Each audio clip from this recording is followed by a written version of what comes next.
Uh, uh.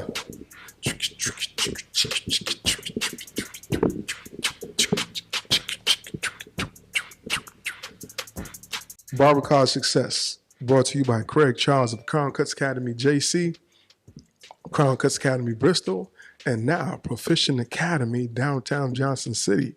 Spreading love is the Tri-City way.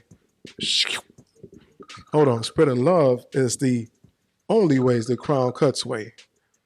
Making things happen worldwide like we supposed to. We gonna come today with a fresh episode with some good information. We got some good brothers on here. Again, I'm gonna let these guys introduce themselves, and then we're gonna jump into it. Starting with the co-host with the most. Jordan Barr from Bristol, Tennessee. J Bob on Instagram. Ammi Fields, Am I Your Barber on Instagram, Marion, Virginia. This is the first time y'all didn't argue about who's going. I didn't even look at him Because he know. I didn't even. He know. He knows. Hey, oh my goodness. It's okay. Did y'all get the pads on? Did y'all get the pads on already? No, we are 5-minute dicks ride away to pause to go get the. You got a football coach in the mold right here, so he will set up a cone drill for y'all. We got Dick's Sporting Good down the road. We can go get some shoulder pads. And Wait till we make him time machine. We're gonna make it happen. I don't need a time machine. I'm still good. Okay. Introduce yourself, my guy. I'm Spencer Moore from Newport, Tennessee. Tennessee Barber on Instagram. Yes, sir. Micah Taylor, Taylor Made Franchise. Follow me on Instagram. Today, we're just going to talk. We're going to jump into just stories, barber stories. Why you want to be a barber? What happened? How'd you get into this industry? What made you want to be where you are? What kind of legacy you hope to put into this industry? You know, hopefully, Barber College Success is for the listeners out there who wants to get into this industry but don't know how to. For the listeners out there who love this industry but want some more information. For the listeners out there who just want to be inspired and get some info from some good brothers who study the craft, who's into the craft. We have levels of experience. We have a new barber. We have barber who's been there for 5 years, and of course me, 25 years in this industry, just cutting hair, learning the industry inside out, and trying to give the best information possible out there, and just to inspire, just to give hope, and just to give a chance, because our industry is plenty love, and a lot of people don't see it like that, and it's our message and our point of view to give you that perspective to let you know what you're getting into. Again, Barber College Success, one love. Let's get into it. Boom. We got some awesome barbers here, man. Everybody's did it. You got new barbers still in school. Yeah. You got Craig and Micah been doing it for 20, 25 plus years. I ain't done it for no time. I'm pretty much a new barber too. So it's like, it's just rich. It's awesome to bring people in. I know that the struggle is it just changes. The level, you just level up. It gets harder and harder as you level up. But we got a barber who just graduated, like how long ago, Spence? March 15th, so about 4 months ago. Fresh off that. Just fresh. Still wet behind your ear, Spence. Tell us about that. What's going through your mind now? What do you, fresh out of barber school, have you started cutting in the shop yet? No, sir. So fresh out of barber school, what is your perception of this industry? What do you look forward to? What do you see this industry about? And we will kind of formulate that perspective and help put that in the real life term. What do you expect? What do you project from this industry? I think great barbers are great public servants. You know, the clients, man, they mean a lot to you. You help change people's lives. Somebody might come in looking rough and might be going through something, but you can give them a fresh cut. They can go there and get a new job, or they can just be feeling themselves. So I'd like to give back to the public. And every time somebody steps into your shop or you run across somebody, you have an opportunity to help better their life or help change their life just from a simple conversation and blessing them with your hands. And it's important to think like that, because a lot of new barbers come into the industry that their views are kind of skewed. And I think, and I'll ask you a question and tell me if you see it this way or you expect this for it to unfold a different way. I think from a case study and just being an instructor in this industry, teaching students, watching them unfold, and just being around a lot of barbers and just speaking to a lot of barbers out there. when you hear that most barbers don't hit their stride until about 3 years in, from the first time you start school till you finish school in about 11, 10 months, and another 2 years before you hit your stride. How does that make you feel? Oh man, I've been coaching high school for 14 years, so I know there's beauty in the struggle and there's happiness in the success. So it is kind of scary to realize that you're not going to get it right away. And some people might get it in the first couple of months, but after every cut, if you go back and look at it, you see progression. You see the little things that you could have did to make the haircut better. But I don't know if there's a such thing as a perfect haircut. No, no, and I understand it, and I know Micah wants to say something in a second. I'm not saying like it's not even like get it in 6 months, and you'll probably get it, but it's just building those relationships, Right. going through the ebbs and flows of being a barber, understanding that it's going to take time. Because I think that's one thing that most new barbers kind of sway in. Right. They have to get it, and they kind of put themselves in a situation where they're not patient. What do you think, Mike? I really like what Spencer just said, because not one time did he mention anything about finances. And I was at the academy last Thursday talking to students, and one of them in general said, you know, when I graduate, I'm going to come out, I'm going to charge $40 a haircut. And all he was focused on is how much he could charge and how much he can get from the industry. Not one time did he ever mention what he could put back into the industry. And I think that's what really makes a well-rounded barber, is what you contribute versus what you can take from it. And that's well said. And that's well said. What do you think about hitting that stride about 2 years from school? That's very accurate. Personally, I hire a lot of students fresh out of school, and it takes literally just that, what you just said. I've seen it time and time again, but I've also seen those who don't wait that time out, that are not patient, and they tap out before they hit that momentum. And it's just really, I mean, it's just really bad to sit back and observe, because, I mean, if you just hang on just a little bit longer, you know, just keep chomping at the bit, you know, it's going to happen. But Rome is not built in a day. You plant a seed today, you don't get fruit tomorrow. It's a process in anything you do. What do you think, Ammi? Yeah, I mean, it's definitely a process. I mean, that's the coolest thing. I was talking to him earlier about it. You know, barbering is such a humbling profession. That's like anytime you meet a barber, 9 times out of 10, they're going to be cool because they know what it's like. They know what it's like to start from the bottom. This is not something that you could be gifted. You know, like he was a coach. Athleticism, you could be born with athleticism and be a decent athlete.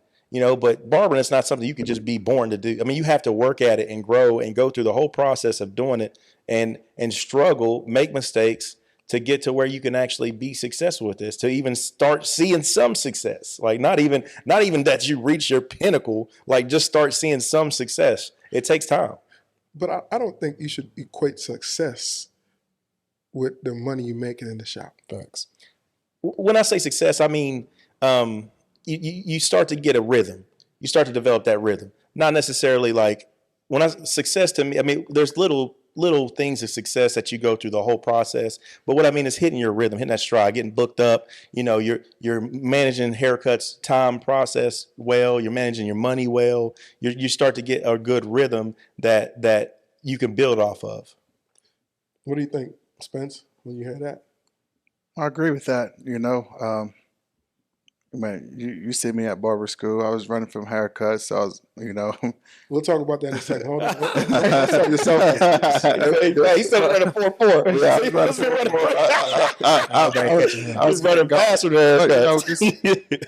Just been able to, you know, knock out all the guidelines and just go through the progressions of becoming a good barber and getting like a good haircut, a good quality haircut out there, a good product. Because the thing is, like you said, progression, that's a great word. You know why progression is a great word? Because when you get out of school, there's a progression to as well. There's a progression of people trusting you that you're going to be there every day. There's a progression of people trusting you that you're going to be on time. There's a progression of people trusting you, or even the owner of the shop trusting you that you're going to be a great team player. There's a progression of you understanding that, hey, when the tide comes in, all ship rise. It's not when one ship gonna rise when the tide comes in. Everybody have to do it's a progression. So I love that word when you say progression, because it's just a process and you're progressing people trusting you, because nobody builds trust over one haircut. Nobody builds trust in buying or spending or patronizing a client or customer one time. It takes time to build that trust. It takes time to build a relationship. It takes time for people to open up to you. And that's what's happening when you're in the shop. People trust in you slowly and slowly. And it might take 3, 4, 5, 6, 7, 8 haircuts, even 10 haircuts before that same person come back and they open up to you a little bit more. And that's what's happening. And that's not even about the fund. That's just about people. You're vesting in people and they're investing in you. And as that time flies, your haircuts start to develop. And you're not even thinking about the haircut because you form a rhythm where it's more about the conversation and making that person feel welcome and understanding your responsibility in the shop. Because after a while, the haircuts becomes like an assembly line. You can close your eyes and do the same thing over and over again from riding a bike. So that's why it takes that long to build that equity. What do you think, Jordan?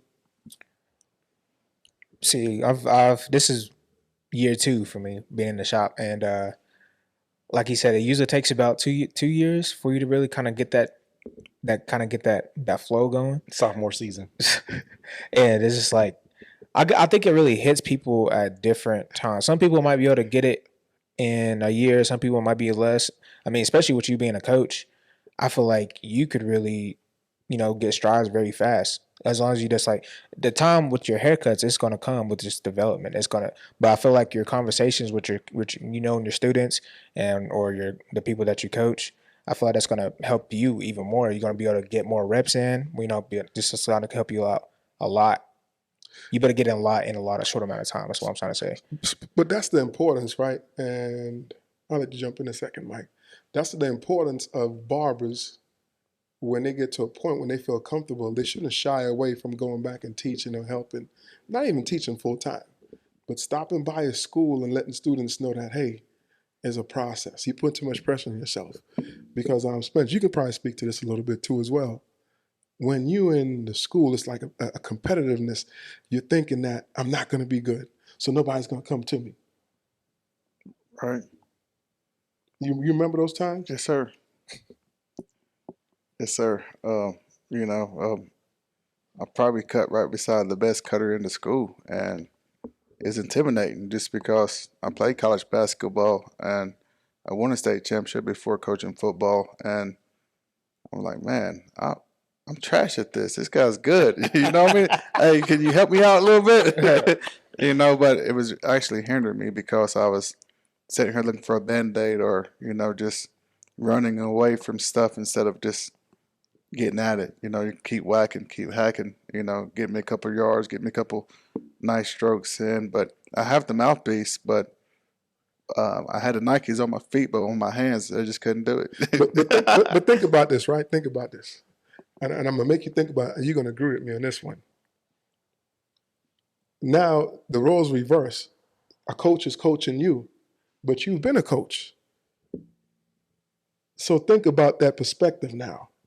Could you use that same principle when you're teaching people, coaching people, and apply it to yourself and understand that you're not going to hit that, go up the field and bust that route out in 2 tries?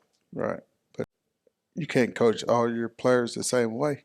That's true. You got to get to know them personally, and it might take sitting down with them for 2 or 3 minutes to say, hey, what are you really processing?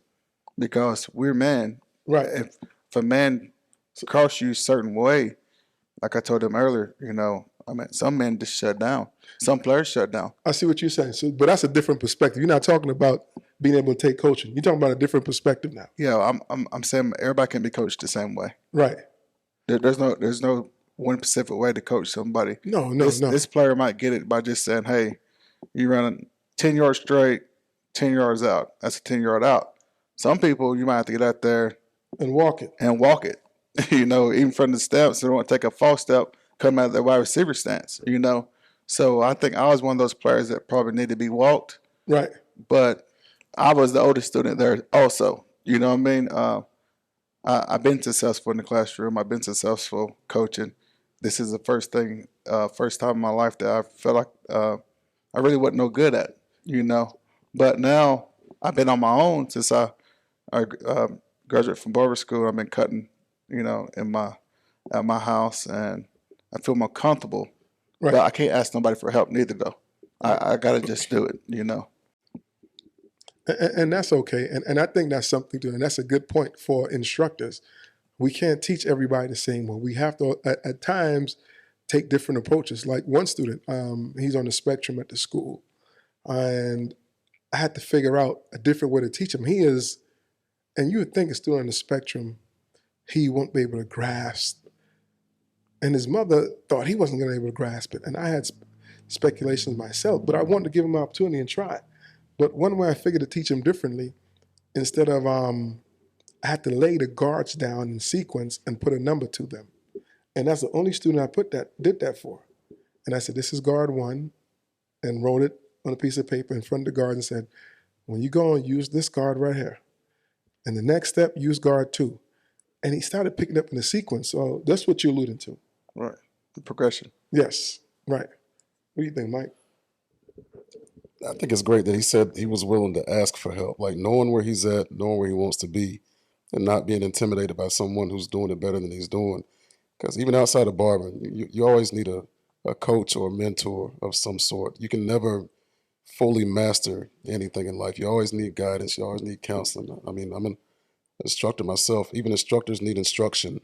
By far. I mean, it's a tool that'll take you very far in life. So even if you feel like you got it licked, you feel like you got it mastered, always eat some humble pie, take a step back, check your ego, and be a student for life and try to learn as much as you can. Agree with that, because I think everybody's coachable. Absolutely. Oh, by far. Everybody's coachable, but everybody's coachable in different ways also. As, me just becoming a barber student, there's some kids in there that thought they knew everything.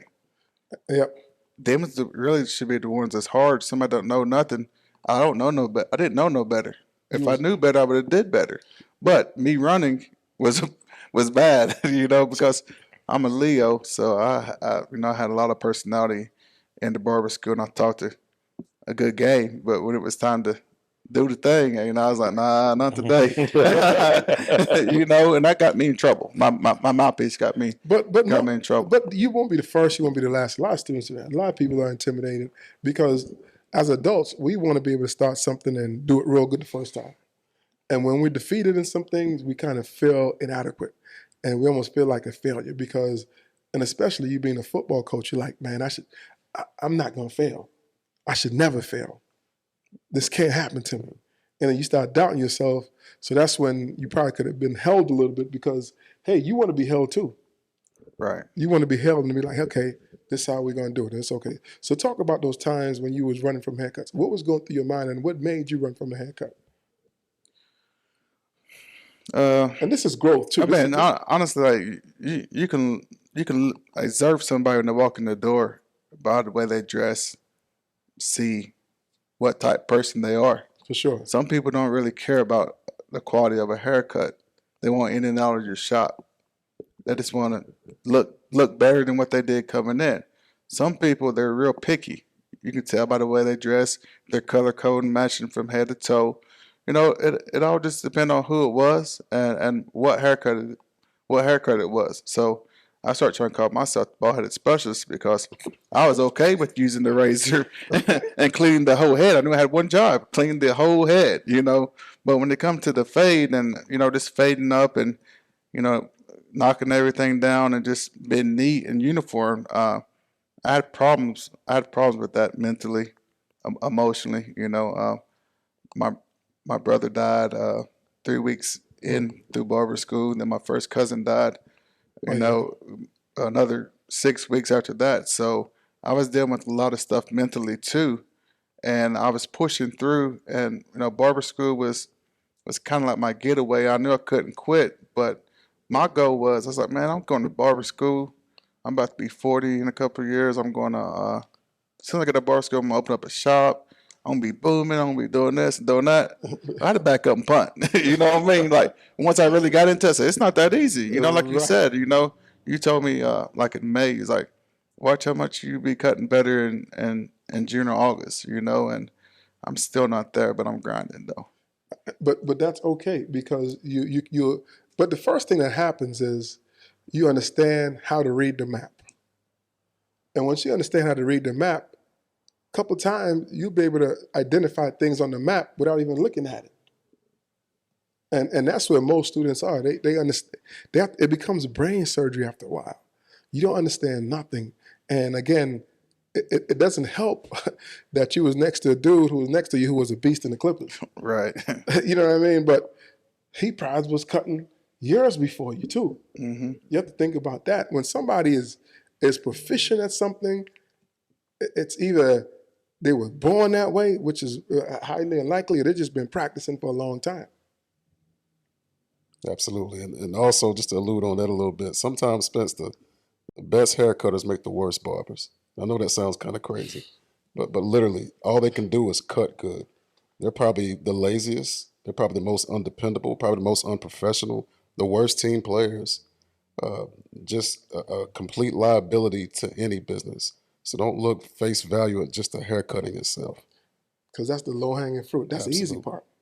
And those cutters, they just focus on their strength, right? Like they didn't hone the other skills they needed. They didn't work on the customer service, the motivational, the cleanliness. They didn't focus on that. They were the best Sanitation. cutter. And in school, that's all you really see. When you're in school, all you see is the best cutter. Like, oh, that's the dude right there. He's the best cutter, because you don't really see the whole picture because you don't know what you don't know. You haven't got into the industry yet. And when you see that person that's doing a great haircut, you're like, man, that dude is nice.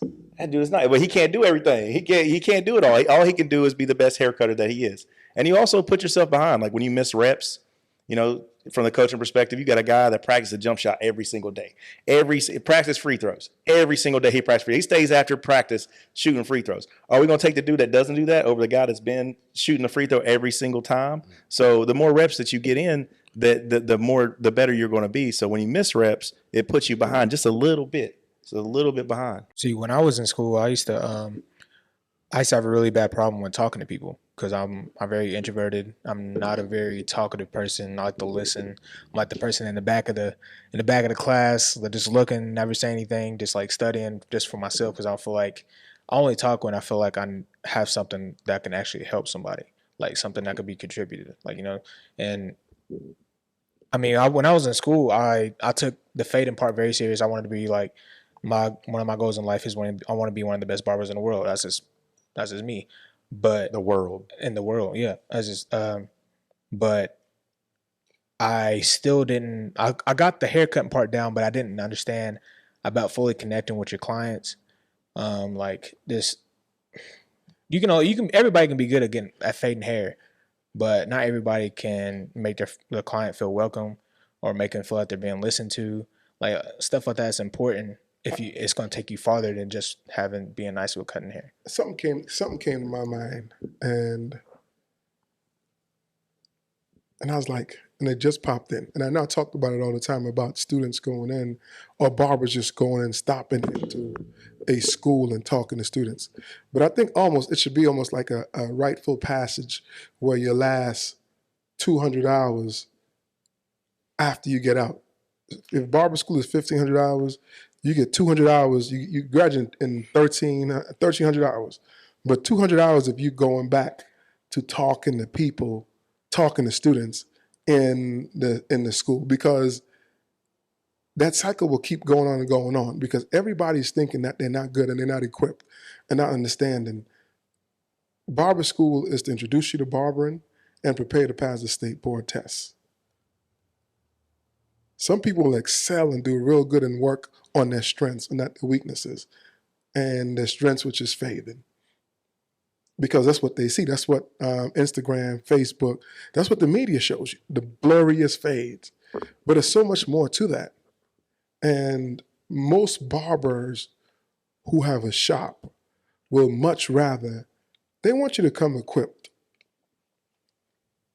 But they feel that they can teach you that skill, but they would much rather have you have a skill of professional image, communicating well, life skills, being on time, being early, sanitation, being able to clean the shop. And there's nothing in the barber's shop that it's beneath you. I think as a student, if you focus on that, the haircuts will come. But you focus on your customer service and be the best person you can be. That's when the money and the skill will come even quicker. Because somebody will be willing to give you a chance, an opportunity, if they see how you present yourself, how you communicate with people. Because people want to root for the underdog. Oh yeah. And I think most shop owners, they want to root for the underdog. Somebody coming and says, hey, I'll be the first person in the shop every day. And you say that and you mean it. Hey, you have not. I want to clean the whole shop. I want to clean the bathroom every Friday. I want to clean the bathroom. Friday is my day. Tuesday, I want to come in and just work the phones, answer the phones. And I want to set everybody's appointments up. I don't think too many people come into the industry or go into a job like that. But I could almost be certain, 9 out of 10 owners, if they hear that, oh, I got me a winner. Facts. You shaking your head. Nah, I'm soaking it up right now. Literally, from what I've experienced with a lot of barbers, I have an attitude like I'm gonna save the best from my shop. I'm not gonna put too much into Craig's Crown Cutz. I'm gonna wait till I open whatever shop, and I'm gonna put all the bells and whistles into my shop. You know what I mean? Yeah. And that's just a crazy way of approaching life, because what you're doing is you're sowing seeds of discord, and somebody's gonna do that to your shop. It all doubles back. It's all energy. It just You reap what recycles you itself. sow. It circles back. So you can't misuse and mistreat or abuse someone else's shop and expect someone to take care of your shop. It's never going to happen. You practicing bad. Absolutely. How many barbers do you think you had come to your shop, Micah? Oh man, I'm the.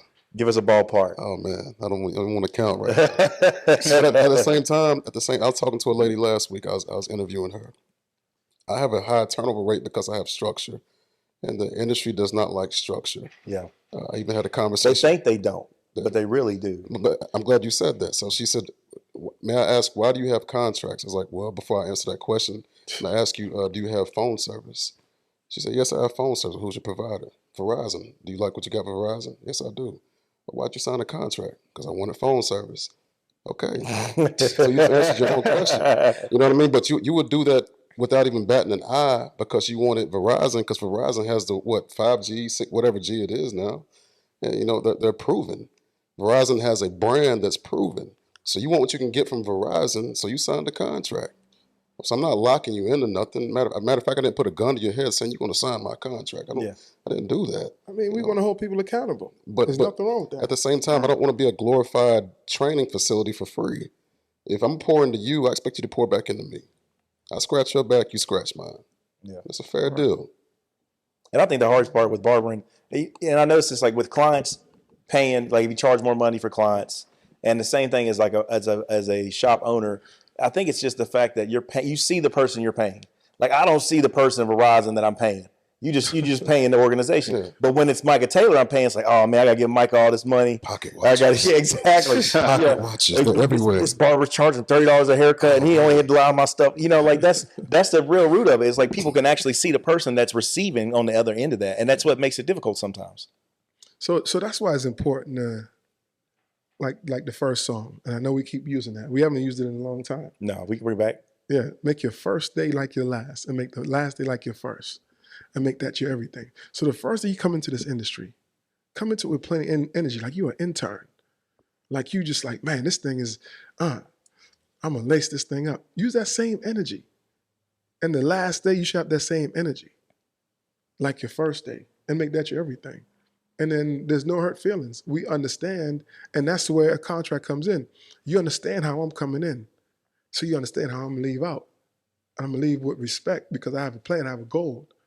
But don't come in like a wolf in sheep's clothing and try to soak up and steal all the berries, all the fruits, all the diamonds, all the gold, and then you don't banked it and put it in your backpack. Now you gone. Thanks. Now you tore the land up, but you haven't put nothing back into the land to replenish the land for someone behind you. I think I'm personally like an extraterrestrial or something. Like when I came out of barber school, when I got my first job at Crown Cutz Barbershop in Kingsport, Tennessee, I worked there 7 years. I was elated to have a chair in a shop. I never looked at it like, I'm opening this man's shop, I'm closing this man's shop, I'm cleaning this man's shop. I now work for myself under another man's brand. I'm blessed to sweep. I'm blessed to mop, sanitize. Like I never looked at it like this is not my place. No, I'm working here. I'm making a mess. This is my place. But to try to find that energy in this microwave society that we live in, man, it's rough. Right now is a good time to do it because I feel like the industry is, like I said it before, sifting. So like right now we got a huge influx of barbers coming. A lot of barbers, a lot of shops coming. And right now the world is sifting these people out. Like, do you really want to cut hair? Because this is what it takes. Do you really want to own a shop? Because this is what it takes. Even if they don't know, and they just go into a blind, they're going to figure it out eventually. And they're going to see if it's for them. And what's going to be left is just the gold. I also like what Spence said when he said I had to step back and punt. I had a goal initially while I was in the school to open a shop. I had to step back and punt because cutting hair and running a business is not the same thing. And Craig, maybe we should teach a course on that. Shop ownership and what it really entails, because I think a lot of students in school, I'm gonna graduate and day one I'm opening the shop, and that's like just asking for suicide. I think everybody should go work somewhere at least for 6 months to a year. No less than a year. Less. I disagree. I think you need to work in a shop at least 2.5, 3 years. I wasn't gonna say it. You got to work in a shop. But I'm going through the transition to finally get my own spot, and I've been in the shop for 2 years, and I feel like But at the same time you're different. Like your content on social media, you're in the shop late a lot. When everybody's gone, you're still there working. So you've been there 2 years, but you're putting all you got into 2 years. That's different. I'm talking about somebody who comes late, leaves early, and adds no value. That's a completely different scenario. See, like me, I took my barber test twice. First time I made 55. I didn't study. Second time I made like a 62. And I think like the reason why I didn't apply myself to go past because I really wasn't mentally ready to be successful. Right. Because a lot of kids come up to me, Coach Moore, can you cut my hair, get me fresh? I might say yeah to them on the field, but off the field, they call me now, man. Not today, I'm busy. You know what I mean? But you get a ball head. All right, yeah. but I knew what my goals was, like to get a shop and stuff. And like, there's a lot of kids that's hitting me up and stuff. So now, I'm like, man, I'm not really running from these kids no more. I'm just gonna go ahead and pass my test and go ahead and take a step in the right direction because you can't keep going backwards. If you do, you can get a safety. I don't want to waste my $7,000 or $10,000 going to school just because I'm scared of something, And that's important right there. That's important. And that's good meat. That's good information. If you're in school, there should be no wasted moment. There should be no dead time. There should be you can't be avoiding and running away from the situation because it's gonna catch up to you. Because school is where you make your mistakes. School is where you practice. There's nothing such as failure when you're in school. And most people fail, and not nothing against you, Spence, but the importance of this podcast is to be transparent and to help someone not make the mistakes that I made, you made, Ammi, Micah, and Jordan. You know what I mean? So it's important to let them know when you're in school, don't beat yourself up. You're not going to have your best haircut. Like I used the analogy last week and I hurt the student feeling. And I knew it was going to come about. And I had to stop doing it. I said, on a scale of 1 to 10, what do you think your haircut is? 10 being the highest and 1 being not good. She said a 6.5. I said, nah, it's a 2. Oh, man. dang. Come on. Dang. I mean, Mitch, what are you laughing, Mitch? Dang. Mitch hurting too. Mitch didn't see that one I coming. mean, but It's a 2. it was a 2. You've been cutting the 3 months. And Okay, I'll be I mean, honest with you. I mean, it was a 2. I mean, even, but she didn't see it. And I'm like, why would I lie to you? And I was honest, it was a 2. And I used to use that analogy in my first class, and they get it. They was real cool with it, but after a while, the second year, I had to stop that because a lot of students, it was crushing them so bad where it was like feeling like quitting school. It hurt me. I ain't gonna lie to you. I was like, dang. I mean, but if I don't, I see the reference of it. if I don't coach you hard, we not worrying. We worrying about when you get out, like what you said. I When just somebody want to calls pay you. You know what I mean? yeah, we talking about something. You saying like somebody calling you right now. You like, man, I gotta punt. Yeah. Nah, when people call you when you leave me, you're not punting. You attacking that. Right. Because you remember when I told you you was a 2 and you strived to be better.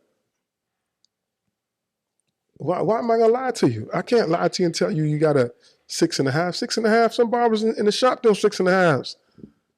2, 3, 4, 5 years. Why am I gonna tell you 6 months in, 3 months in, you are 6.5? But you've done her a disservice by telling her she's a 6 or 7 or 8 if she's not. Yeah, I mean, before my first 5 students, they used to be like, I remember one time, one of the students said, "Oh, that's an incomplete. It was a 0," and he dropped his head because he didn't want the other students to look at him and be mad at him. But that was good critique. Nah, you didn't line it up. No, you didn't blend it well. No, you didn't. No, you left patches. That's an incomplete haircut. You was right. That's a 0. And it was coming from a student, and it was 5 of us. I remember we was in like a circle, 5 of us. I took the picture with my phone and I passed it to all of them. And it was intimate. It was transparency. He said, "That's a 0, incomplete," and dropped his head.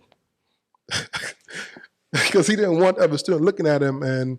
But if you can't take constructive criticism from your peers, You're not going to learn anything. you're not going to learn anything. Yeah. But it was a 0. I gave it a 1. He's like, Craig, you forgot this is 0. It's incomplete. And he dropped his head. Like I had that story that one time when I was in school. I did a haircut, and one of the dudes from across the room, he's like, "Yo," he said, "Jordan, I ain't gonna lie to you, that haircut was trash."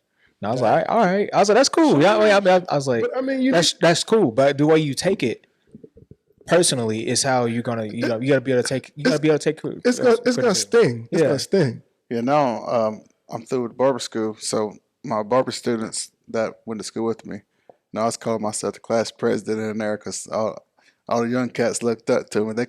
They could cut, but I couldn't cut. But now when I get through cutting somebody's hair, I always send them a picture of the haircut and be like, "Well, you could have did this a little better. You could do that a little better." And it's constructive criticism. I'll be like, "Man, shoot to me straight," you know. Yeah. That's the only way you get better. You know, the eye in the sky don't lie. That's what we say in football and basketball. When you go back and look at your highlights, you see what you did wrong also, but somebody else can explain it to you a different way. I can ask 5 people, look at the same picture, and everybody might pick out something different. You know what I mean? I think it's important. I mean, I remember one time, I said something to a student and she quit school. I mean, like, damn, but just be honest with her. You know what I'm saying? She was like, I was like, hey, and Was it the girl you told she was a 2? nah. It was, and I was like, I came in school and it's time to cut hair. And she was saying she's not moving, advancing hair. Because I was like, you know what? I'm going to come to school and I'm going to take it my responsibility. It's going to be one-on-one today. So here comes a haircut. I was like, hey, you up? Oh, I'm not ready. I was like, you up? You doing this today? You up? I'm not ready. I don't think I'm good. I was like, you up? You cannot fail. I'm right here. Never fail. Craig is here. You up? I was going to break it down to her. You do one side, I do one side. And I kind of felt bad because she felt that I was pushing her too much. But I'm like, how do you expect to excel if I don't push you to your best? I'm not ready. When are you gonna be ready?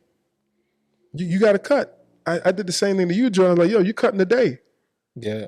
You was looking at you're sucking your thumb and I mean, I didn't run away from her, but I was That's George's scared. face right now. I was scared. I was like, man, you had what you had. You know, I had to sharpen pencils. You had to cut hair. You cutting today, and I'm right. You can't fail with me standing right next to you. You are here to cut hair. You in a barber school, cosmetology school to do hair, cut hair, do nails, do makeup, whatever it is. You're not here to sharpen pencils. You're not here to throw frisbees. This not frisbee golf. This barber school. This cosmetology school. That's what instructors are here for. We're gonna get this done. And then intimidated her, and she was like, "Oh man, I can't do it." And she didn't come. Stopped coming to school. I'm like, okay, I mean, but imagine if you getting that. You rather an instructor coach you, or you rather someone in the shop when you get there say, "Man, you trash." Or rather, a customer tell you trash. That's what I'm saying. A client. Yeah. That probably hurt way more than Facts. an instructor At telling you. least with the instructor, it's done with love. You know what I mean? But you also did her a favor because that could have been a nightmare for a future shop owner. And she just quit during the middle of shift because this is it's a participation trophy society we live in. Oh, Everybody no. gets a prize. No. When we do our fades and flows, I mean, we give out 2 prizes, and if like somebody said to me one day, "Hey, "There's no 3rd place," I'm like, No. "Nah, 1st and 2nd." There shouldn't be a second place. And it's I also thought second place trophies away. You lost. I You know what I'm lost. saying? it's easy to get complacent too as a barber because like if you get to where you can just cut well enough and like this is good enough and you get your money and you say $20, it's good enough. No, man. Like you can get complacent really easy. You have to continue to be hungry to want to grow to get to that next level so you can be better. That's I cut 10 class a day. That's good enough. Sorry. That's the thing about being a barber too. Like, if you got a degree, you can get paid salary. You know what I mean? So the way you eat and the way you treat your customers, that's why I say you're a public servant. You got to serve the public. You got to do something to bring these people back. You can't just, all right, cut you and get out. When I go out of town, I go to barber shop most time. I try to look nice, but sometimes they send me to the rookie. You know what I mean? If you go out of town somewhere, and I tip them good money, even though the cut's not nice. Next time I go in there, the shop owner, but man, let me cut you. You know what I mean? But no, I'm going back to him. Yeah. Just because the way he treated me the first time. I think you could apply that in school. Just find a student, let him cut you the first 2 times. He might not get it right, but the 3rd time, he might not, but the 3rd, 4th, 5th time, he might get it right, and you saving money over a year time. Yeah. You see what I'm saying? If you get to let that student rock with you, And they know your hair texture. they know your hair texture, and you get an opportunity. I used to be scared of taper, so now I just tape my own hair, and I feel more comfortable. I be on the phone and everything doing, but at school, wouldn't nobody cut my hair but Sean. Sean and Tish. Yeah. I wouldn't let nobody else cut my hair, but then I was like, it's just a haircut. It's just Yeah, that's one thing. Just a Yeah, little that's taper, one thing I get on students about. Let somebody else cut your hair in the school because you're going I remember one kid didn't want Jordan to touch his hair at all. I'm like, man, Jordan cutting your hair today. He's like, nah, I got my barber. I'm like, you're in school, you get a free haircut, you get a haircut every week. You're gonna want to cut somebody's hair, but you want somebody cutting your hair? Man, let that man. But now he won't let nobody else. Then we had to make like students stop getting their haircut by Jordan. We're like, listen, y'all gotta leave this man alone. He gotta catch up on his test. Yeah, let someone else. Let him breathe. I tried not to, but I couldn't say no. But that's where you get your practice, and that's the importance of going there, being humble. But most of learn customer service, learn sanitation, learn how to communicate, practice those things. You can't be a great barber, you can't communicate. Because communication is the key. Communication helps you connect with people. And if you can connect with people, you can grow. I know we talk about saying there's maybe 1 or 2 students who can come out of school who can open a shop. There's some students who can, but that's the students who drive, who got to drive like no other. That's students who willing to say, almost damn near be like an instructor in the school. And I encourage students to come in there and teach a class someday. Teach a class. I remember I used to tell Tish, I was like, Tish, just teach a class. She's like, Craig, I'm shy, I don't want to. Tish, teach a class. Just you're gonna do it one day. It's gonna come to you teach a class. Just get practice. And I remember when she got her license, she sent me that picture of her diploma. I was so proud because she remembered those times that I used to be on her all the time. Like, Tish, come on, let's do it. Yeah, Tish did a good job of like relating to me where she was a little laid back and she worked real fast, you know what I mean? And she's smooth, like I said, and it was practice. And she can tell you it wasn't always like that. Because I had to push people and let people know, hey, you going to her. You got an option. Now she's cutting your hair today. I'm like, I don't want the girl to cut my hair. I'm like, nah. And she'll tell you, nah, she's cutting your hair. We ain't got nobody else. Who you gonna go to? Until they're the same thing. Everybody want to go to her towards when her last 2-3 months in school. Yeah, she said she was cutting everything. Yeah. And I thought with my age that, man, I got businesses as far as doing basketball training and coaching and stuff, and that wasn't the reason why I feel like I had a punt as far as just trying to hurry up, get through with school and open up a shop. I think I'm capable, but the thing about it is something walks in your shop and you say, look at it, I can't do it. You can't have a successful shop that way. The way you start, or if you build it on that foundation, it's going to be unsuccessful. Well, the 3 things that gets affected when you're a barber: your reputation, your retention, and your income. If you bow driving, those three things get hit hard. Mhm. Your reputation, your income, and your retention. Yeah, I mean, and most barbers don't want the overall responsibility. They just want to say, I have a shop. For the likes on Yeah. Facebook. Put a name on it. For the likes. The cloud over cash. That's my new T-shirt coming out, by the way. Cloud Okay. over Cloud cash. over cash. Yeah. That's what everybody wants now. They don't want cash. They don't want to be in a position where they're set up to win or generational wealth. They just want somebody to like them for what they've done. And in a lot of cases, it's really fake respect. Like I was in last fall, I was in the Charlotte airport on my way to Baltimore, and I flew out in a pair of sweatpants and foam posits and a fitted hat. And this older lady sits beside me. She doesn't say anything. I mean, she don't have to, but beside her walks a guy. I mean, he was dressed to the nines, 3-piece suit, briefcase, smelling like $1 million. And she just perked up. Young man, can I ask you what you do for a living? And like my man was just so tickled. He's like, I'm glad you asked. You know what I'm saying? And he goes to say, I represent the president of one of the top law firms in the state of Mississippi, meaning that you represent a boss. And she looks at me, young man, what do you do? I was like, I'm a barber. You know what I'm saying? That's my chance to just flex on him, like I am the boss. Yeah. You know what I'm saying? I'm not gonna, you know what I mean? Like I'm a barber. I'm a master barber. And she took her attention right back to him because he looked like a boss. And I didn't want to give her the chance to level up the respect she's gonna give me based off of how I looked. You know what I mean? Because a lot of folk are just chasing attention and likes and clout, and that ain't it. Like you said earlier, Craig, like how do you make somebody feel when they leave your chair? What's your communication like? What's the environment in the shop like? Is it better because you're there? You know what I mean? That should be more valuable than anything else. I mean, well said. Hit it on the nose. You know what I'm saying? Hit it out the park. I mean, and I think all of us, the whole thing is just to put more respect in our industry. Facts. Because it's a great profession. People are making a good living. You take care of yourself, your family, and other people. But it's just that some people come in with some bad habits. And the bad habits that they create and that they have with them, people look at it and think that's everybody in the industry. Those conversations you and I have all the time. The industry's not broke. The industry, matter of fact, is probably one of the best positions it's been in a long time. The problem is the players that's playing the game that make the industry look bad, man. Well, that's why we have the podcast to kind of give a perspective and let people know, hey, you have a civil duty. You have a responsibility to this industry. Yeah. You got to carry it on. You have to put it. It has to be in good hands. You got to carry it on. It's your responsibility. You know what I mean? To go.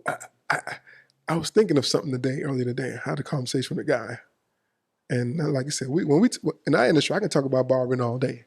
If you're a bird on the sidewalk, a pigeon, you want to talk about barbering, I'll find a way to cut your feathers.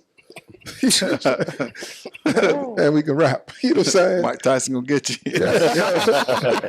We would rap, and the conversation kind of came around like, man, it was two things: going to those hair shows and people not going to the education part, and then going to the Hall of Fame in Ohio. I'm like, man. So I started thinking. I was like, man, there should be more people wanting to go and visit the Hall of Fame and see the history of barbering than, you know what I'm saying, and just see where it comes from. And maybe people will start taking this trade and this thing serious. Mm-hmm.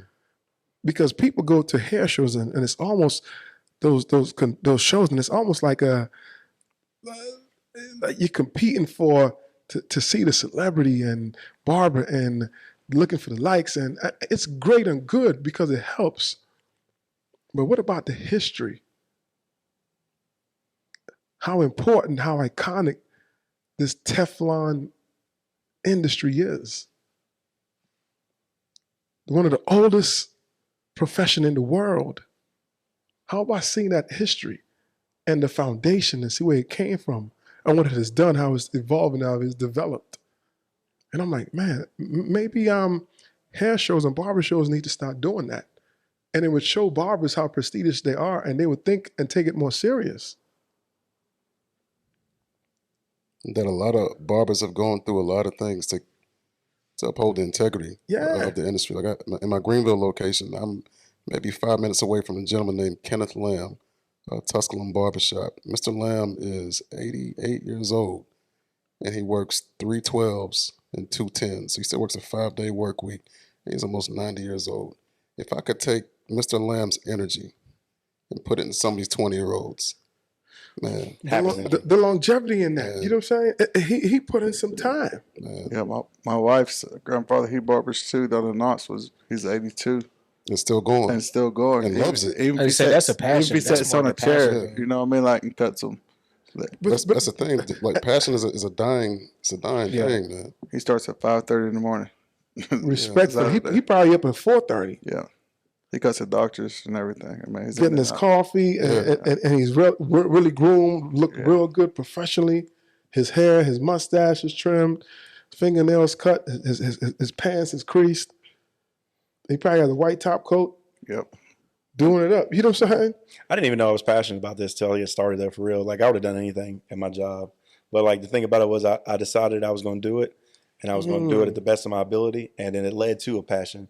So if you, whatever you do, you got to hit it hard. I think that's the scariest thing though. Like losing the love for what you have passion for. I think that's the scariest thing. But you don't. When it's passion, you don't lose love for it. I know, but I feel like it can be. What are you trying to say, Jordan? What do you mean? What do you by mean? Losing the passion. I have heard a lot of people say that after like 5 or 6 years, I don't want to cut hair no more, this, and this. But I've been playing football all my life, and the game changed. When I was growing up, everybody ran either veer or some kind of option football. Wing T. Now it's RPOs. Yeah. It's spread. You know what I mean? So, But you're still passionate for it. Yeah. I still got passion for it. Yeah. So I mean, I'm just saying you it could love be. it. You I love feel it. like some people like. You talking about getting burnt out?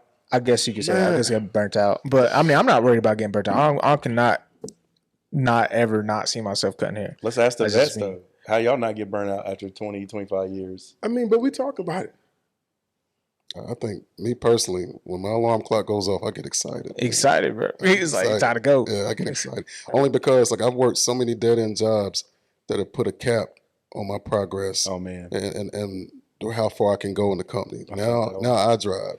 So was it? I mean, how do you not get excited about that? I mean, but we talked about it, doing different things. Yeah.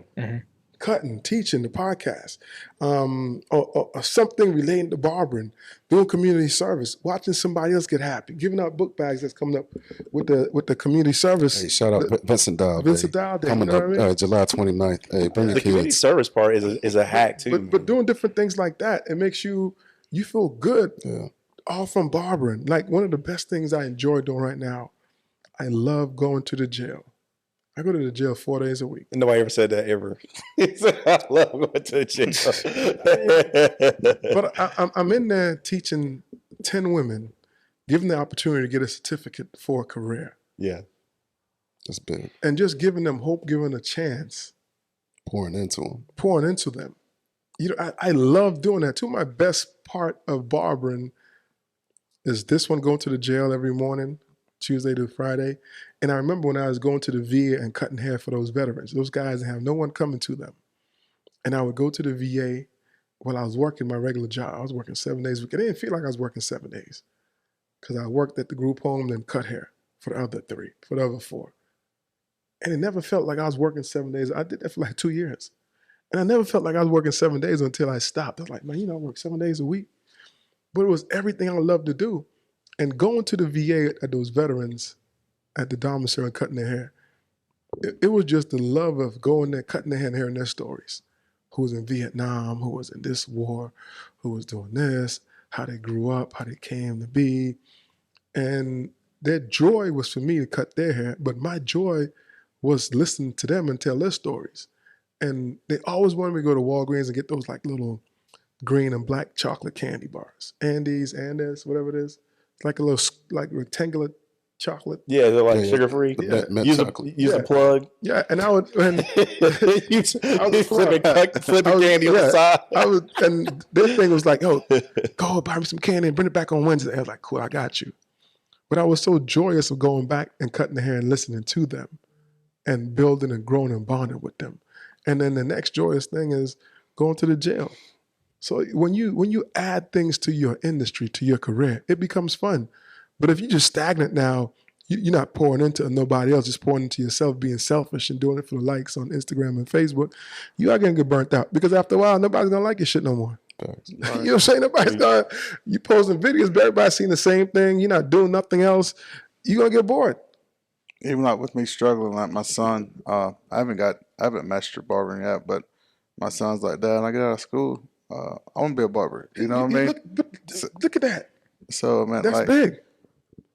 you know, he respects the grind too. So, Man, that's major. that's something that I want to do later on. You know, I'm gonna be like Micah, him and his son cutting them. Me and my son gonna be cutting I mean, too. but that's major though. That's you bonding. That's major. And then you will never lose the fun for it because you next to your son, you cutting hair, and you watching him grow into Right. this industry. You seeing him develop, and the relationships that you build. I mean, for me, it's just my worst days is like on best days, worst days. Like Saturday when I was cutting in the shop, when I get off, I'm like, man, I needed this. But then as the evening go, you count your pocket. You had a good day. You collaborate. The week was great. Then Sunday come, you start missing your clients. You start missing the barbers. You start missing the shop. And then Monday come. I mean, you resting now. You like the rest. Don't get me wrong. You like the rest. Monday come, you're like, man, you kicking it, resting again, chilling, doing what you got to do, running around, paying bills, doing your thing. But then it comes a point like a low window, like, man, I can't wait to go back to the shop. Quick side note. You working 4th of July? Yeah. 4th of July, right? You working? Absolutely not. Not? Family He over got everything. family. I just say he got family. I feel like it's different. Like as Well, Micah, when you're in the industry, after a while, you built your equity up. You know, certain things you got to give back to your family. But I think, I mean, There's nothing wrong with that. Nothing wrong if you do work. I've just worked so many 4ths and so many holidays and given my family what was left. And I'm at the point in my career, I'm trying to give them the best. You were talking about like missing ball games and stuff too. But Listen to me. My son, literally, no brag, just fact, is one of the best athletes this area has ever seen. I've missed so many games of his from elementary school to high school. And kind of like Spence was saying, thank you for saying that, Spence, but how I know our industry is special, I've never one time encouraged, suggested, or forced my son to be a barber. He did it on his own merit. So I know we got something special. And I'm vowing myself now to give my family the best version of Micah, not the leftover, worn out, stressed version. Yep. do you feel like that had to happen though? Did you have to go through that process? If you would go back, would you go ahead and start that early, making that time? If I'd have known, Or you feel like you had to do at if the I'd have time? known then, like with my journey, I didn't have barbers when I started out. I started out by myself as a shop owner. I didn't have no booth rent or manpower to help cut the overflow. It was me, myself, and I. And so, I mean, somebody has to drive this boat. And my son, luckily, he understood, but I'm not there because I don't want to be there. Like, we got a business now, and the business can't sustain itself. But side note, I can remember me and Craig was driving back from Nashville from the Major League Barber Expo last year, and a good friend of ours, Pastor Vincent Dow, he had gotten cancer. He's passed away unexpectedly, and we had the Barber Hall of Fame with the black tie event. He was there, and we got a chance to chop it up with him. Rest in peace, Reverend Dow. But you're talking about somebody who was so important to the community, man. Iconic. So important, and he never got his flowers. So July the 29th, bring your kids. I mean, backpacks free, food, haircuts, you name it. We're also going to start a scholarship in the name of Reverend Dow because Reverend Dow never got his flowers. Reverend Dow was very instrumental in Craig's career, my career, and countless people in this community's careers. And he was so selfless. And again, it's another way we can use our industry as a vehicle to bless the community and give folk their flowers, man. Like you'll never go without elevating somebody else. It's just not possible. Yeah. We are who we are because of others. So it's important. Like, so when you start thinking like that and that secularly, you think on a plural level, you it's hard to get burnt out. You know what I mean? Including yourself, including the community, including your industry. You can't. I can talk, but I can talk. Like I said, if the pigeon don't want to talk, I'm gonna find a cat. Let's rap. You know what I'm saying? If the cat don't want to talk, I'll find a dog. Hey, let's talk about barbering. That's why I really respect this business too, because Micah said, just sowing them seeds. It says in the Bible, will a man rob God? Yet you rob me through your tithe and offerings, and you be cursed with a curse. So I think like just sowing seeds back into the community and and giving back to churches and stuff. And that's what really like builds you up and makes your legacy keep going. You know, whenever you go, somebody's to drive the boat or drive the bus. You know, but it feels good to give back to the community. It's rewarding. I mean, I'm telling you, man. I look forward to seeing those girls at the jail. And I tell them, they think I'll be joking when I tell them I have conversations about them wanting to come back.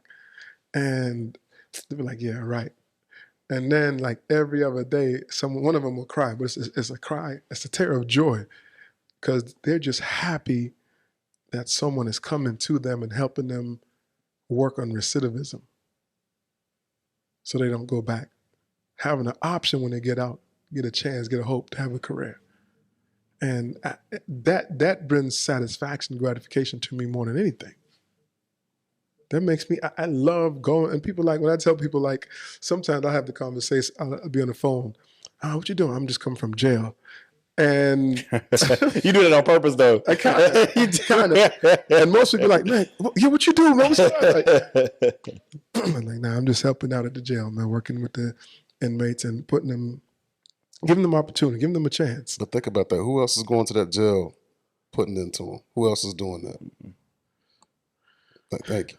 Like, who else is doing that, man? You know what I mean? So you find something to hold on to. Find something in this industry to give back. Because I promise you, if you fall in love with it, you know, me coaching high school in Tennessee, offensive coordinators make $4,000. If you're just a regular assistant coach, you make $2,000.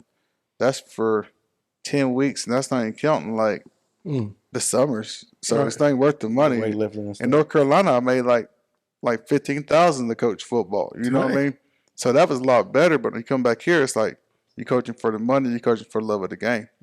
You know, and Barber's gonna pay way more than that. You're probably gonna make that in a month. You know, make more than that in a month, probably 2 weeks, but you know, you don't get paid nothing. I mean, some people do stuff that they don't love and get paid a lot less. So that's one reason why I'm starting to fall in love with the barber, not for the money, just because I got opportunity to bless 100, 200, 300 people. You know what I mean? Okay, and that makes sense. So check this out. Why did you get into barbering, Jordan? What did I get into barbering? I liked the art of it. I liked making people feel good. I like making people happy. It's I don't know. I've never really actually thought about it. Actually, I started it because my brother, he was a barber and I watched him growing up. So I was like, might as well try it. And then after doing it for a while, I started developing a love of it because I like the art a lot and I like talking to people. Well, even though I had a problem with talking to people, I like talking to people. Right. It's just how to express myself, I guess. It's kind of hard. Why'd you get into barbering, Micah? It's kind of by default. Started cutting hair at 13, more like a hobby. I didn't know what I was doing. I moved in with my aunt and uncle at 15. My cousin kind of pulled the confidence out of me. But long story short, when I got out of college, I shopped around my resume, my degree to several institutions. I kept hearing the term unpaid internship. And you want me to do the dance and the jig for free. So I decided, you know what, forget this. I'm going to barbering school. And it was the best decision I ever made in my life. Why'd you get into it? I decided that I wanted to work for myself. I wanted to give back to the community. I wanted to find something I can leave a legacy in. My family, my family is known for brick masons, laying blocks. That's what my grandfather did. That's what my uncles do. I said I want to do something different, but I never had the opportunity to go to barber school because I was a college athlete, and then I ended up being a father at 21 years old, so I had to go straight to the grind. And coaching and teaching kids was my outlet. But when I got a divorce, you know, I was like, I got opportunity to go to barber school once COVID hit and stuff, and I was like, you know what, let's do it, you know. But I just wanted to work for myself and give back to the community. What about you, Ammi? Number one, I was miserable. Like I said, I probably would have done anything. But barbering, I think the biggest thing for me was, like Micah said, no ceiling. Like I would go to a job and I would go. I remember I went to work at this factory. And I'm like, I'm gonna learn every job in here, so they can't lay me off. And I'm gonna learn every job, and I'm gonna be the best at that job that they want me. Yeah, they wanted me to work. They wanted me to work like crazy. They wanted me to work my butt off. It wasn't never enough, and there was no promotion. You know, with barbering, there's no cap. Like there's no ceiling. I mean, there's always a next level, next level, and that's something I appreciate about it the most. Like I don't feel like I'm in this box and I think that's why. That might be why I wasn't good at school either, because it felt like they wanted you to be in this box and they wanted you to learn this class. I don't want to learn algebra. I don't need that. You know what I'm saying? It's like, but barbering, I want to learn everything about barbering. So For me, it was just joy. I wanted something joyous. And I love people. I love being around people. I love pouring into people. I love connecting with people. So for me, it was just bring some joy and happiness, something that I could that I could just love, and it wasn't my passion initially, because I didn't understand what passion is, and I think it's important for people to look up and understand, see what passion means, because when you understand the word and know what passion means, you will choose something that's joyous for you. So look up the word passion and see what the word passion means. Dissect that word, and once you understand that word, if you're in this industry, it will become your passion. And if it doesn't become your passion, you will get burnt out. And when you get burnt out, you look for something else. But like you said, Ammi, try to figure out everything, what that factory job was trying to do, what you could do in barbering. Because people think once you become a barber, you just stand behind a chair and that's it. But there's so much more to it. Like we're traveling educators. I go to the jail, a shop owner, community server, a chance giver, opportunity giver, relationship builder, connecting with people, helping people, giving people an upper hand, not a handout. All these things revolve around barbering. All these things is why I love barbering.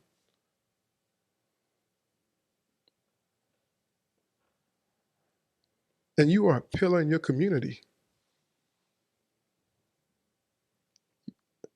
You become well connected, and it's almost like you don't have to use money in this industry to connect and get places once you're a barber. A handshake, a smile, and a good relationship could take you a long way. And building that rapport with someone, connecting with that person. Because those things right there, the relationship building and connecting is priceless. You can't even put a price on that. So whatever you're making, your salary is in barbering. There's a next level that is priceless, that you can't put a price on. You can't put no amount of money on the relationships that you will build, the connections that you'll be making, the people that you will meet. Even if your haircut is $2. So there's a love in this industry that can be tapped into, but you have to figure out and make it your passion. And once you understand what passion is, you go to the next level. Once you figure out, and it might not be, barbering might not be your passion. And it's okay to do something else.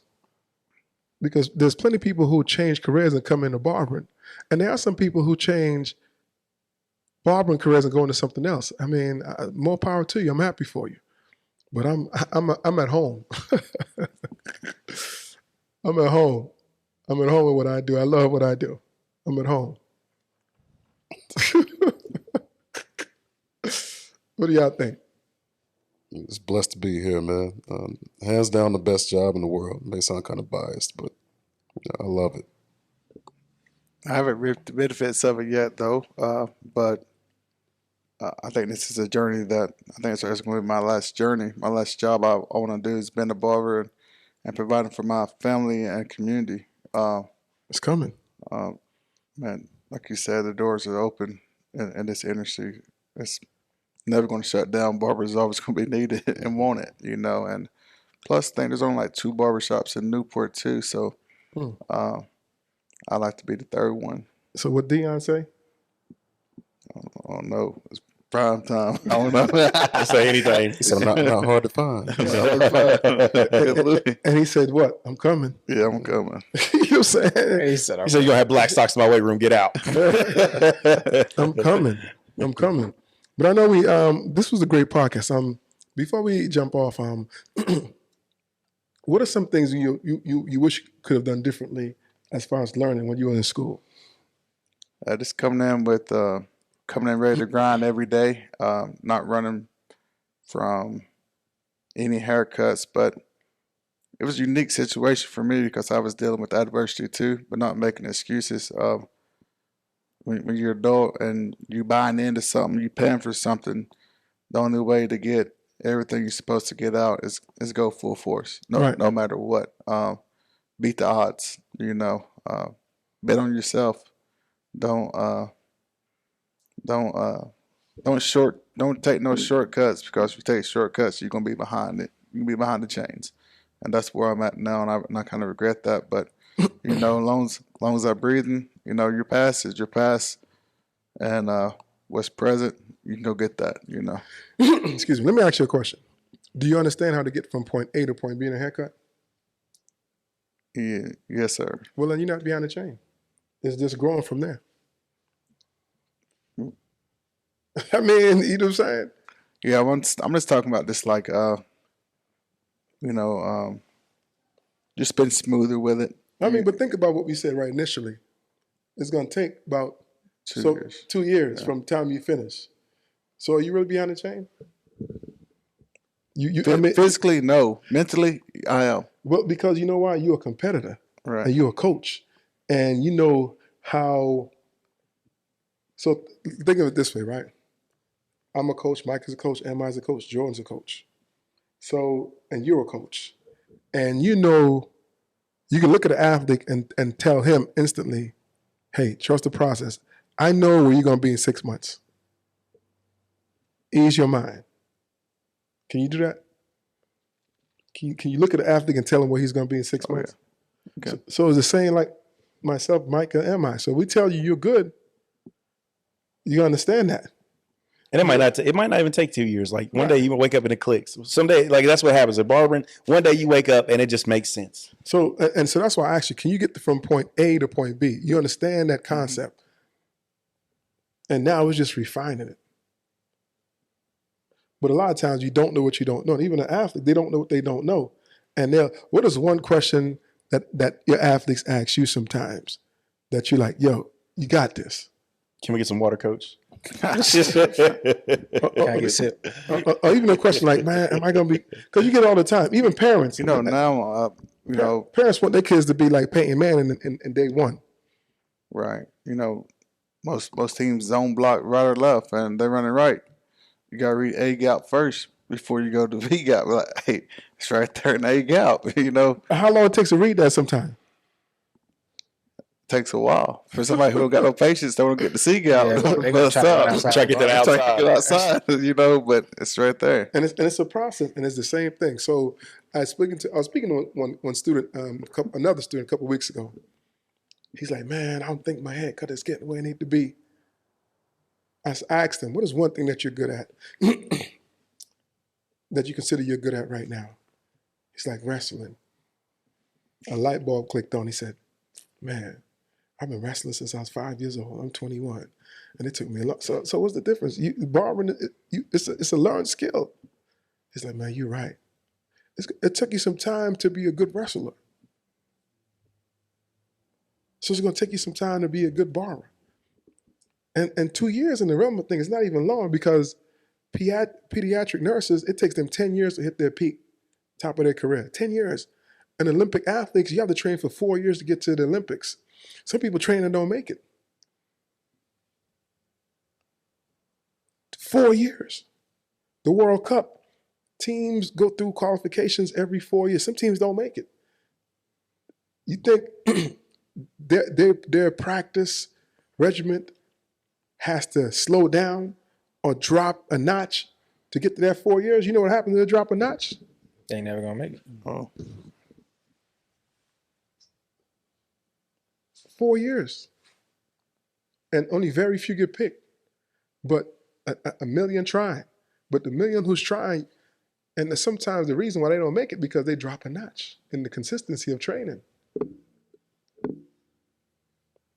That's just the normal progression of life.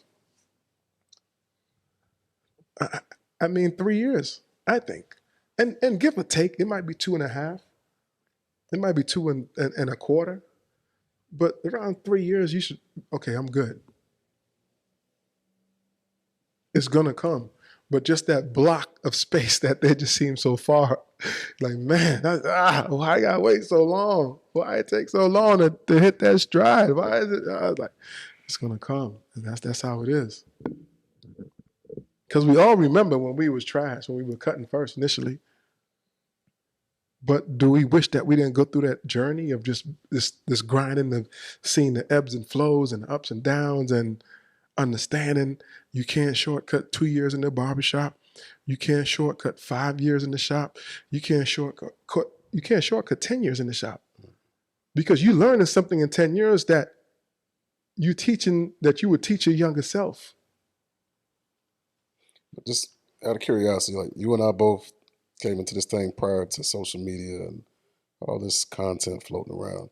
If we can build what we've built without the quote unquote advantages that are out here, how come these new barbers can't get their stride? And what's your opinion on that? And like we talking about it, everybody wants it so fast. And it's hard being around good barbers. But think about it. I'll say this about me.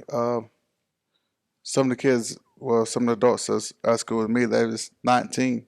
So they grew up with cell phones, iPads. Right. I'm almost 40.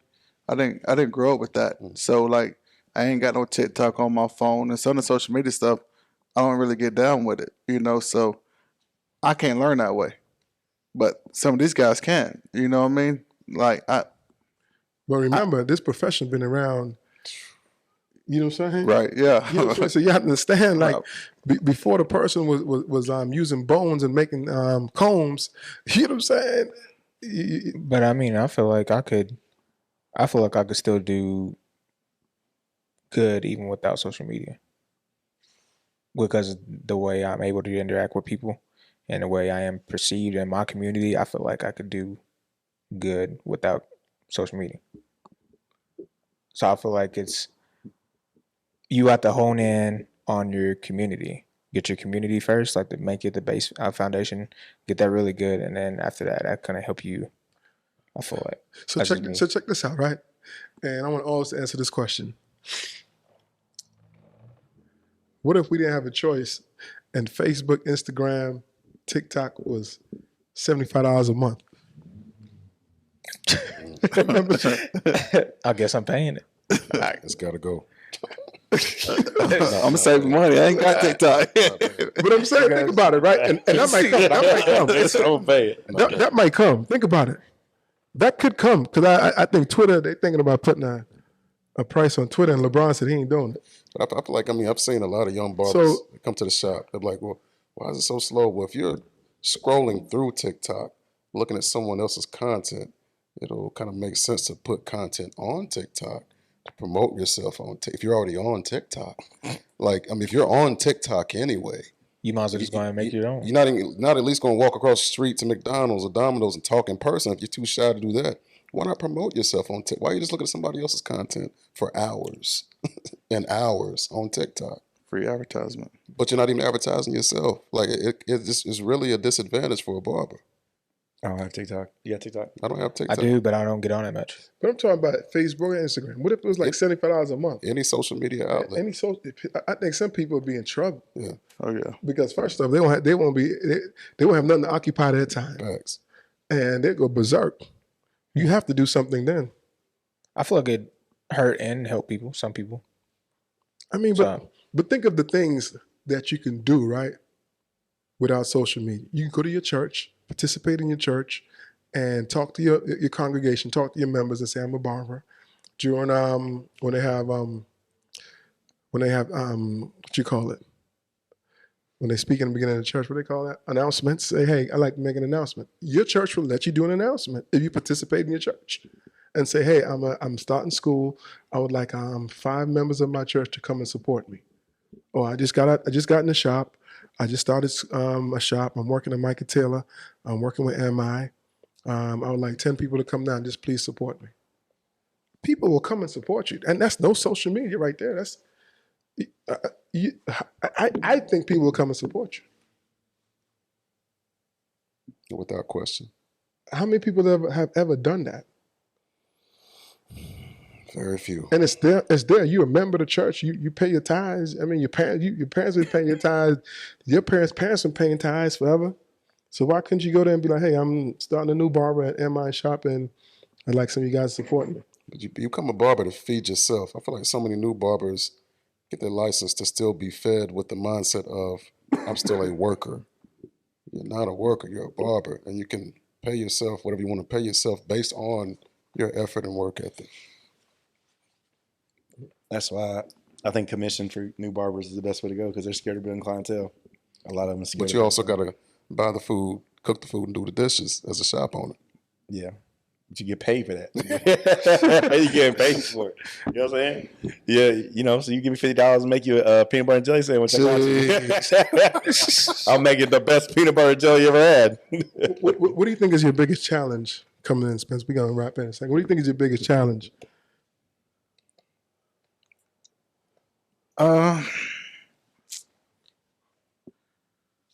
Getting over myself, you know, just relaxing and just having fun. You know, when you play sports, it says you can't spell fundamentals without mental and fun, you know. So I gotta apply that into being a barber. I gotta have fun at it, and mentally and physically and emotionally. You gotta be all in. And, you know, it took me a process to get there to where I want it to be all in. So now I'm picking up more cuts. I'm opening myself up. You gotta be comfortable. I've been uncomfortable to be successful at anything. But you gotta be uncomfortable to grow. So I think that's where I'm at now. It took me a while, but I'm here now. I'm ready to play. So and what did you learn? What did you learn the most in school?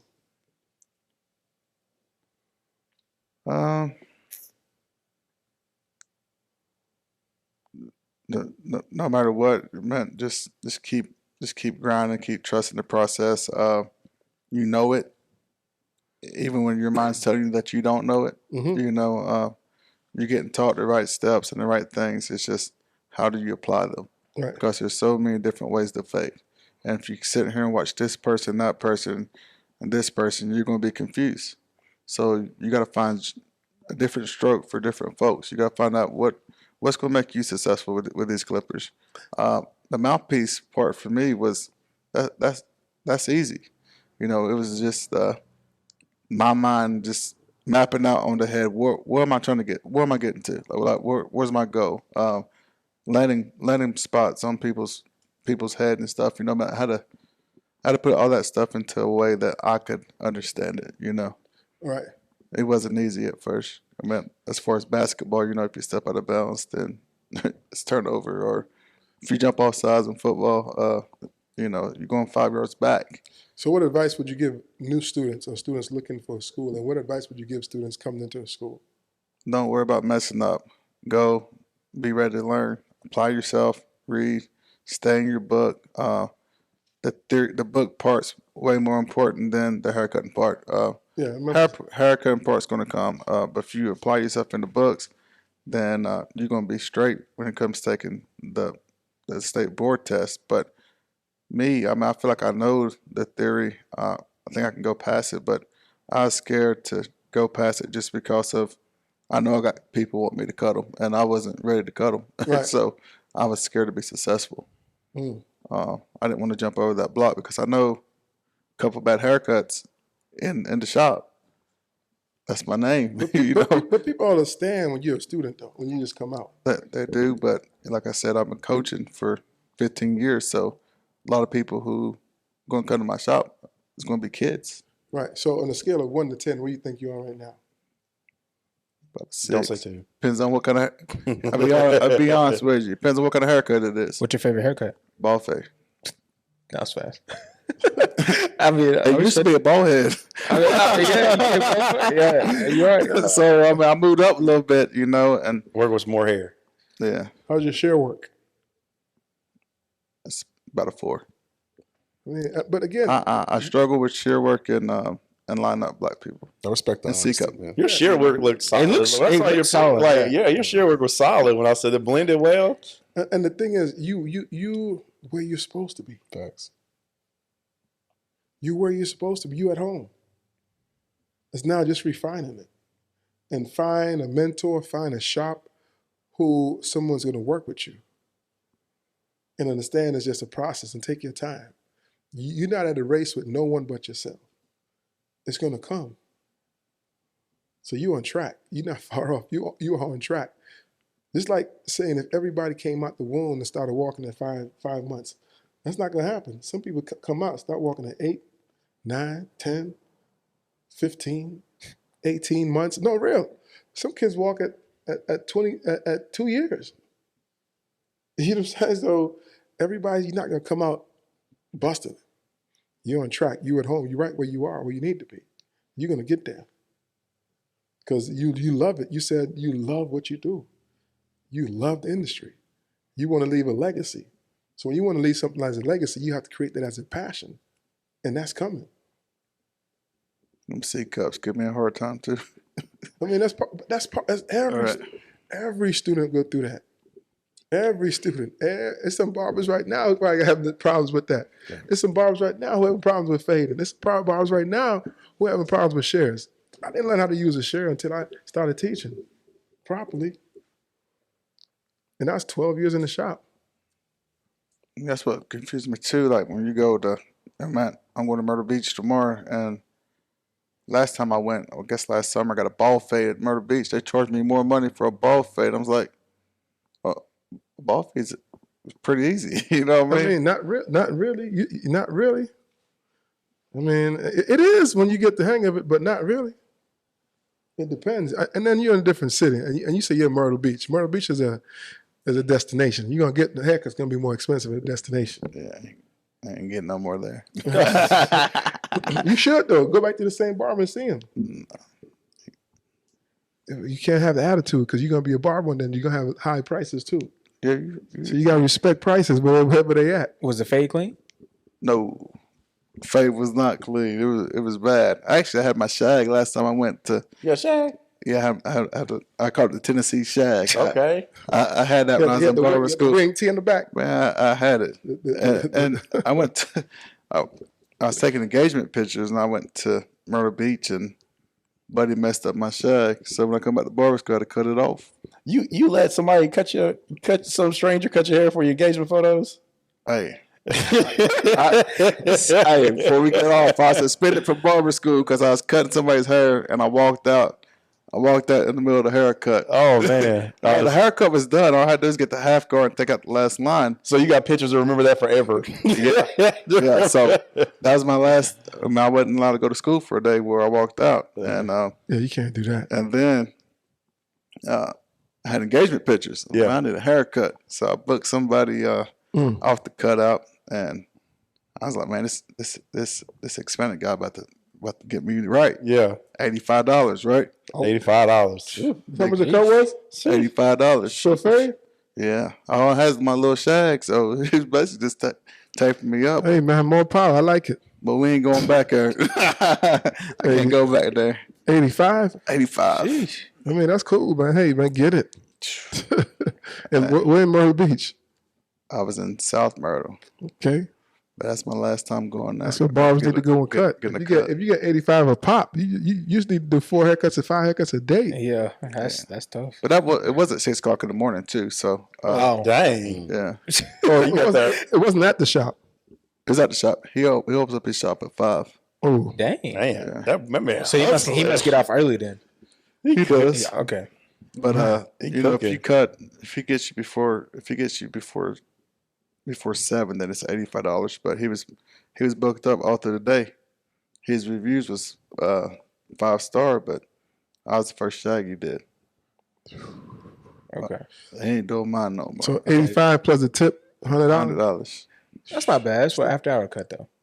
Before hours. Before hour cut. So I mean, that's, You don't get the shop till 9. You understand? You understand what you're saying. But check this out, right? You see my barbers at school, like Tish and Sean. Yeah. Tish is instructive. Tish is instructive. That had me nice. You know what I mean? But what I just learned, right, and which is a valuable thing, most barbers just think about charging extra after hours. Once you charge extra before hours, but you got to be dedicated and come up with get there early. That makes sense. You wake up at 5 o'clock, people come before 8, you charge them extra. But a lot of barbers stay up all night playing Call of Duty and Fortnite. They ain't getting their proper rest to get up early. Yeah, that's me. I'm not gonna lie to you. This man Jordan just be letting it all. He Why tell not the get them both truth. ends? That's facts. Before 8 and after 8. Bro, I do it. He's preaching to the choir. I do it. I'll do it too. Most barbers ain't doing that. My thing. I'm not doing before. I'm doing after. But That'd be great for like you think about somebody works 11 to 7 or get off at 6 o'clock in the morning. Let's go off work. True. You cut me up. I go take a shower. I mean, go to sleep. Wake up. I'm fresh. But serious question, Jordan. I'm just asking a question. How much do you make to play Call of Duty? How much? Nothing. Of So course. why would you not go to sleep so you can wake up and get your money? You're right. But I like. But You try to justify it. Don't justify it. You're right, but I like playing video games. You hang out with I don't my know, it's just friends. me. I don't really have. I only have 4 friends. I don't have many friends. That's 2 on 2.5 court. Hey, that's Play your friends. That's all you I'm need. your friend, George. So Yeah. that's fine. Yeah, 5, 6, 7, 8 now. You see what I'm saying? Yeah. I gotta. Well, people that come over to my house and stuff like that. never We can't come to your house, Jordan. You never, Y'all never We're not allowed asked. to Jordan's house. Y'all never you asked. never invited nobody. man. Y'all won't want to come over there. This dude right here, man. Yeah, I mean, I just learned something, and that's what this podcast is about. You could get cuts charged extra. I just think is after, but what about before? But information changes situations. Information definitely changes situations. I hope there's a barber out there who's listening. Wake up at 5 o'clock and charge extra before 8, and get off at 8 o'clock and charge extra after 7. Man. And also, you won't have too much time to draw the customer into why, because I'm giving you my personal time. It's not business hours. Well, with him, you got to book and you got to pay. So if you didn't come, he got his money anyway. That's Yeah, what's that's up. how it's supposed to be. So, honestly, in I'm my a- opinion. Smart. But That's what's up. That's passive income because you don't show up, I charge it, and I get a walk in. Yeah, that's what's up. But hey, man, this was dope, man. Appreciate you guys today. We had a really dope podcast. As everything is really great, every good thing's got to come to an end. So yeah, what's your lasting words, Jordan? how do you want yourself to be remembered? Wake up I always, yeah. Yeah. I'm gonna work on it, bro. I'm gonna try to. But yeah, just live life, have fun, go be great. Don't stop learning. Yeah. What about you, Ammi? You gonna put the pads on? You gonna go to Dick's? Nah, I'ma let him live today. Let them live. Let him He's live not today. touching me. Let him I'm live telling today. you right Oh, now. man. I'm speechless. I'm speechless. I'm not in Past. prime no more. I'm never like this. If I was Past. 220, ooh, I ain't gonna say nothing to him. It's okay. It's I don't all want no right. smoke. Dude, What about you, Coach? What you got? Last some words. All the new barbers out there, if you're in school, respect the grind. Don't be too hard on yourself, and if you're gonna do it, go all in. And where can they find you? Oh, on Instagram, Tennessee Barber, Spell it for 10AC Barber. him. Yeah. That's what's up, Mike. What's your last words, man? Remain a student for life. Never stop learning. Keep an open mind. Information surely changes situations. Yes, Ammi. What's your last words? Last words. Charge for before hours and after hours cuts. Get there early. Bars. Leave late. Get your money up. And stop with that pessimistic mindset. Hey, man, just find your passion, man. Find your passion. Once you understand your passion, the sky's the limit. Understand, you got ways to go, but you can get there. You can get there. Yes, sir. Barber College Success. Brought to you by Craig Charles of Crown Cutz Academy, JC, Crown Cutz Academy, Bristol, Virginia, and Proficient Nail Academy, downtown Johnson City. Spreading love the Tri-City way is one way, but spreading love the Crown Cutz way is the only way. Yes, sir. Peace.